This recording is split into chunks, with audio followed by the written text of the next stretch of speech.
ಹೊಸ ವರ್ಷಾಚರಣೆಯ ಸಂಭ್ರಮದಲ್ಲಿ ಸಾರ್ವಜನಿಕರಿಗೆ ಯಾವುದೇ ಸಮಸ್ಯೆಯಾಗದಂತೆ ಹೋಮ್ ಸ್ಟೇ ರೆಸಾರ್ಟ್ಗಳು ಅಗತ್ಯ ಮುನ್ನೆಚ್ಚರಿಕೆ ಕ್ರಮಗಳನ್ನು ಕೈಗೊಳ್ಳಬೇಕೆಂದು ಕೊಡಗು ಎಸ್ಪಿ ಕೆ ರಾಮರಾಜನ್ ಸೂಚನೆ ನೀಡಿದ್ದಾರೆ. ವರ್ಷಾಚರಣೆಯ ಸಂಭ್ರಮದಲ್ಲಿ ಯಾವುದೇ ನಿಯಮ ಮೀರಿದ್ದು ಕಂಡುಬಂದರೆ ನಿರ್ದಾಕ್ಷಣ್ಯವಾಗಿ ಕಾನೂನು ಕ್ರಮ ಕೈಗೊಳ್ಳಲಾಗುತ್ತದೆ ಎಂದು ಎಸ್ಪಿ ಮಾಧ್ಯಮಗೋಷ್ಠಿಯಲ್ಲಿ ತಿಳಿಸಿದ್ದಾರೆ.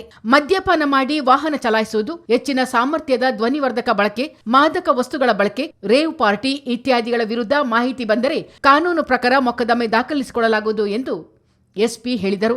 ರಾತ್ರಿ 10 ಗಂಟೆಯವರೆಗೆ ಮಾತ್ರ ಬಹಿರಂಗ ಪಾರ್ಟಿ, ಧ್ವನಿವರ್ಧಕ ಬಳಕೆಗೆ ಅವಕಾಶವಿದ್ದು 10 ಗಂಟೆಯ ನಂತರ ಕಿರಿಕಿರಿಯಾಗದಂತೆ ಹೋಮ್ ಸ್ಟೇ, ರೆಸಾರ್ಟ್ ಅಥವಾ ಮನೆಗಳಲ್ಲಿ ಆಚರಣೆಗೆ ಸೀಮಿತವಾಗಿರಬೇಕು.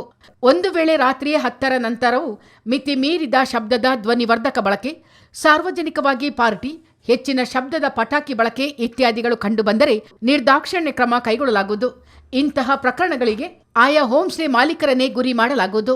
ಬಾಡಿಗೆ ಹೋಮ್ ಸ್ಟೇ ಇದ್ದರೂ ಮಾಲೀಕರ ವಿರುದ್ಧ ಪ್ರಕರಣ ದಾಖಲಿಸಿಕೊಳ್ಳಲಾಗುವುದು. ಯಾರೇ ತಪ್ಪೆಸಗಿದರೂ ಮಾಲೀಕರನ್ನೇ ಹೊಣೆ ಮಾಡಲಾಗುವುದು. ಈ ಬಗ್ಗೆ ಈಗಾಗಲೇ ಹೋಟೆಲ್, ರೆಸಾರ್ಟ್ ಮತ್ತು ಹೋಮ್ ಸ್ಟೇ ಮಾಲೀಕರ ಸಭೆ ನಡೆಸಿ ಅಗತ್ಯ ಸಲಹೆ ಸೂಚನೆಗಳನ್ನು ನೀಡಲಾಗಿದೆ ಎಂದು ಎಸ್ಪಿ ಕೆ ರಾಮರಾಜನ್ ಹೇಳಿದರು. ಇಂತಹ ಪ್ರಕರಣದಲ್ಲಿ ಮೊಕದ್ದಮೆ ದಾಖಲಾದರೆ ಅಂತಹ ಹೋಮ್ ಸ್ಟೇಗಳ ಮಾಲೀಕರನ್ನು ಬಂಧಿಸುವ ಅವಕಾಶವೂ ಇದೆ. ಭವಿಷ್ಯದಲ್ಲಿ ನಿರಾಪೇಕ್ಷಣ ಪತ್ರವೂ ಸಿಗುವುದಿಲ್ಲ.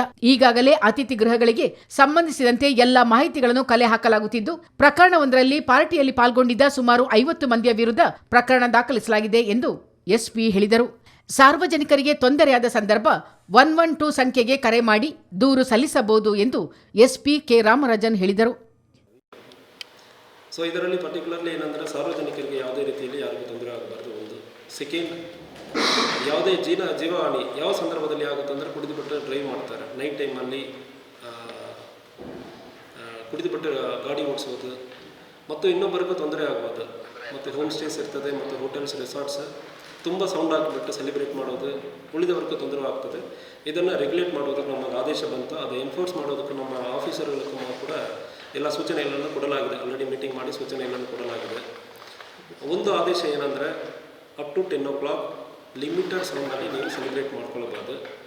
10 o'clock ನಂತರ ನೀವು ಏನು ಮಾಡ್ತೀರಂದ್ರೂ ಅದು ಇಂಡೋರಲ್ಲಿ ಇರಬೇಕು. ನಿಮ್ಮ ಇಂಡೋರಲ್ಲಿ ಭಾಳಷ್ಟು ಬಾಲ್ ರೂಮ್ಸ್ ಅಂದರೆ ಇಟ್ಕೊಂಡಿದ್ದೀರಿ, ಪಾರ್ಟಿ ಹಾಲ್ ಅಂದರೆ ಇಟ್ಕೊಂಡಿರ್ತೀರಿ, ಅಲ್ಲಿ ನೀವು ಇಟ್ಕೊಳ್ಳೋದಕ್ಕೆ ಅವಕಾಶ ಇರ್ತದೆ. ಬಿಟ್ಟು ಔಟ್ಡೋರಲ್ಲಿ ಇನ್ನೊಬ್ಬರಿಗೆ ತೊಂದರೆ ಮಾಡೋ ರೀತಿಯಲ್ಲಿ ತುಂಬ ಸೌಂಡ್ ಹಾಕ್ಕೊಂಡು ಮಾಡೋದಕ್ಕೆ ಅವಕಾಶ ಇರೋದಿಲ್ಲ. ಸೊ ಅದು ಒಂದು. ಯಾವುದೇ ಅಂಥ ರೀತಿಯಲ್ಲಿ ತೊಂದರೆ ಮಾಡುವ ರೀತಿಯಲ್ಲಿ ತುಂಬ ಸೌಂಡ್ ಹಾಕಿಕೊಂಡು ರೆಸಾರ್ಟ್ಗಳು, ಹೋಮ್ ಸ್ಟೇಗಳು ಯಾವುದು ಮಾಡ್ತಾರಂದರೆ ಅವ್ರ ವಿರುದ್ಧ ಕಾನೂನು ರೀತಿಯಲ್ಲಿ ಕ್ರಮ ಕೈಗೊಳ್ತೀವಿ. 112ಕ್ಕೆ ನೀವು ಕಾಲ್ ಮಾಡ್ತೀರಂದರೆ ನಮ್ಮ ಪೊಲೀಸರನ್ನು ನಾವು ಸ್ಥಳಕ್ಕೆ ಕಳಿಸ್ಕೊಡ್ತೀವಿ. ತುಂಬ ಸೌಂಡ್ ಎಕ್ಸ್ಟ್ರೀಮ್ ಆಗಿ DJ ಹಾಕ್ಕೊಂಡು ಯಾರು ಇಂಥಾಗ ಸೆಲೆಬ್ರೇಟ್ ಮಾಡೋ ಸಂದರ್ಭದಲ್ಲಿ ನಮ್ಮ ಗಮನಕ್ಕೆ ನೀವು ತೊಗೊಂಡು ಬರ್ತಾರೆ ಅಂದರೆ ಅದೇ ರೀತಿಯಲ್ಲಿ ಕೂಡ ಕಾನೂನು ರೀತಿಯಲ್ಲಿ ಕ್ರಮ ಕೈಗೊಳ್ತೀವಿ.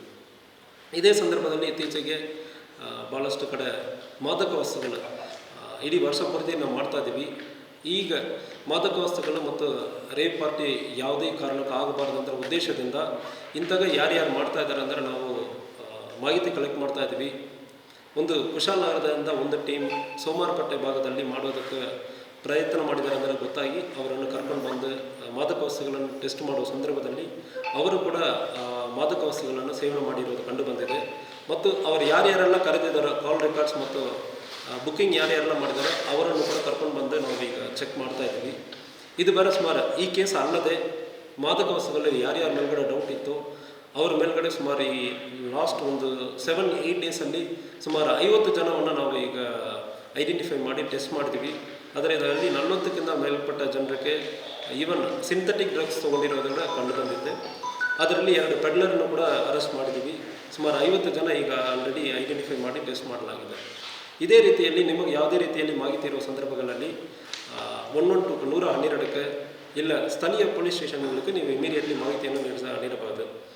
ಅದಲ್ಲದೆ ನೀವು ಯಾವ ಕಾರಣಕ್ಕೂ ಹೋಮ್ ಸ್ಟೇ ಓನರ್ಸ್ ಮತ್ತು ನಡೆಸೋರು ಯಾವುದೇ ಕಾರಣಕ್ಕೂ ನೀವು ಇಂಥಾಗ ರೇವ್ ಪಾರ್ಟಿ ಮಾಡ್ತಾರಂದರೆ ಮುಂದಿನ ದಿವಸಗಳಲ್ಲಿ ನಿಮಗೆ ಹೋಮ್ ಸ್ಟೇನ ನಡೆಸೋದಕ್ಕೆ ನಾವು ಬಿಡೋದಿಲ್ಲ.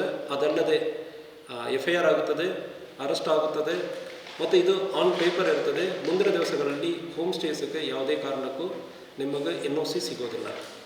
ಮತ್ತು ಹೋಟೆಲ್ ಮತ್ತು ರೆಸಾರ್ಟ್ಗೂ ಸೇಮ್ ರೂಲ್ ಇಸ್ ಅಪ್ಲಿಕೇಬಲ್. ನಿಮಗೆ NOC ಯಾವ ಕಾರಣಕ್ಕೂ ಕೊಡುವುದಿಲ್ಲ. ನೀವು ಒಂದು ವೇಳೆ ನಾವು ಇಲ್ಲಿ ಇಲ್ಲ ಇನ್ನೊಬ್ಬರಿಗೆ ಬಾಡಿಗೆ ಕೊಟ್ಟಿದ್ದೀನಿ ಅಂದರೆ ಏನೋ ಸಂದರ್ಭದಲ್ಲಿಯೂ ಮಡಿಕೇರಿಯಲ್ಲಿ ಡಿಸೆಂಬರ್ 31ರಂದು ಟ್ರಾಫಿಕ್ ವ್ಯವಸ್ಥೆ ಮೇಲೆ ನಿಗಾ ಇಡಲು ಪ್ರತ್ಯೇಕ ತಂಡಗಳನ್ನು ರಚಿಸಲಾಗಿದೆ. ಅಲ್ಲದೆ ಹೋಮ್ ಸ್ಟೇಗಳನ್ನು ನಿಯಮಿತವಾಗಿ ಪರಿಶೀಲಿಸಲಾಗುವುದು. ಅಂದು ರಾತ್ರಿ ಕೂಡ ಎಲ್ಲ ಹೋಮ್ ಸ್ಟೇಗಳಿಗೂ ಪೊಲೀಸರು ತೆರಳಿ ಪರಿಶೀಲನೆ ನಡೆಸಲಿದ್ದಾರೆ. ಯಾವುದೇ ಅನುಮತಿ ಇಲ್ಲದೆ ಮದ್ಯ ಸರಬರಾಜು ಮಾಡುತ್ತಿರುವ ಮಾಹಿತಿ ಸಿಕ್ಕಲ್ಲಿ ಕಟ್ಟುನಿಟ್ಟಿನ ಕಾನೂನು ಕ್ರಮ ಕೈಗೊಳ್ಳಲಾಗುವುದು ಎಂದು ಎಸ್ಪಿ ಕೆ ರಾಮರಾಜನ್ ಎಚ್ಚರಿಕೆ ನೀಡಿದರು.